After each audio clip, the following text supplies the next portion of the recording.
Chapter 5. Being neighborly. What in the world are you going to do now, Joe? Asked Meg one snowy afternoon as her sister came tramping through the hall in rubber boots, old sack and hood, with a broom in one hand and a shovel in the other. Going out for exercise, answered Joe, with a mischievous twinkle in her eyes. I should think 2 long walks this morning would have been enough. It's cold and dull out, and I advise you to stay, warm and dry, by the fire as I do, said Meg, with a shiver. Never take advice. Can't keep still all day, and, not being a pussycat, I don't like to doze by the fire. I like adventures, and I'm going to find some.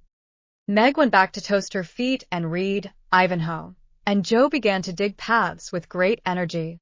The snow was light, and with her broom, she soon swept a path all round the garden, for Beth to walk in when the sun came out, and the invalid dolls needed air.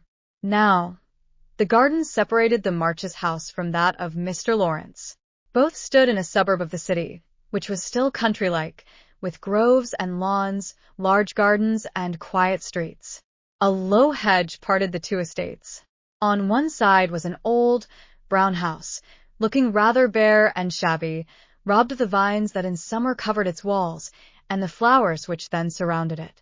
On the other side was a stately stone mansion, plainly betokening every sort of comfort and luxury, from the big coach-house and well-kept grounds to the conservatory and the glimpses of lovely things one caught between the rich curtains.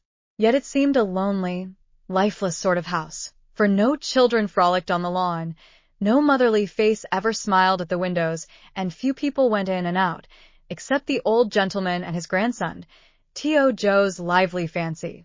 This fine house seemed a kind of enchanted palace, full of splendors and delights, which no one enjoyed.